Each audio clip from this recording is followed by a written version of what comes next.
audio on demand from Vision Christian Media. Exploring faith and the future. Neil Johnson and Bible teacher Dr. Camille Majdali. We've been talking about sound Christian teaching, or what's known as doctrine. Let's take things to a new level today, Camille, because there are some documents outside of the Scriptures which reflect the teaching of the Scriptures. We call them creeds that have been developed historically over hundreds of years in the early church. Some of these creeds are very, very important. Which ones are outstanding to you? For me, Neil, there are three creeds, and creeds are a wonderful summary of the Christian faith and doctrine. In ancient times, people actually memorized the creeds because they weren't able to go to Bible school or have formal training of some sort, so these creeds helped them to stand on sound doctrine and to be discerning against the myriad of false doctrine that was so much a part of the ancient church. And by the way, nothing has changed. There's still a lot of false doctrine today. The creeds helped us to sift it out. The first one is the Apostles' Creed. Now, the Apostles' Creed is relatively short.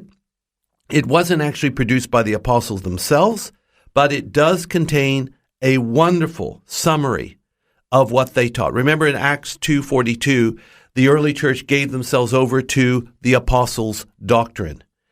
And the Apostles' Creed does that. It speaks about believing in God, the Father Almighty, creator of heaven and earth, and then it has a fairly lengthy section, the most lengthy, about Jesus, like a whole paragraph on who Jesus was, Son of God, suffered under Pontius Pilate, crucified, died, was buried.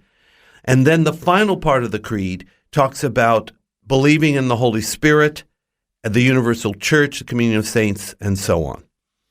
The second one is the Nicene Creed, and this is more elaborate than the apostles, adopted in part at the Council of Nicaea, but also at the Council of Constantinople and Chalcedon too.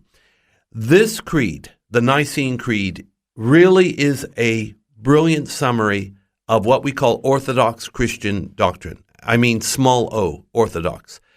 This is what separates true Christian churches from the heretical and the false. Then there's a third creed. It's the lengthiest of all, and it's called the Athanasian Creed. And I would say this creed is incredibly beautiful, and it's a summary of our faith in the triune God. In fact, it's uncompromisingly Trinitarian, to the point that if you don't believe this, you will be lost eternally. Now, I know that might seem a bit sharp, but you know what? Sometimes we need a little shock therapy, Neil, from time to time. The Athanasian Creed is beautiful. I urge my listeners, if you don't have access to the creeds in your home, on your bookshelf, you can easily get them within moments by Googling them or using an internet search engine. Camille, over the years, whenever there's been developments of new movements and church and mission organizations, oftentimes there are statements of faith and those sorts of things that have been created which do express biblical truth. What's so special about these earliest of creeds that united the church in those first 4 centuries?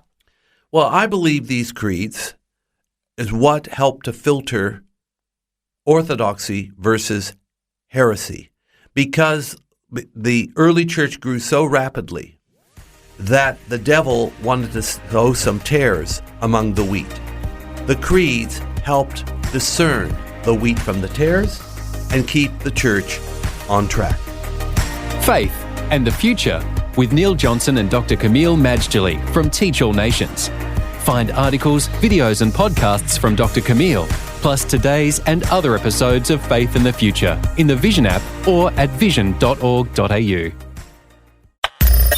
Thanks for taking time to listen to this audio on demand from Vision Christian Media. To find out more about us, go to vision.org.au.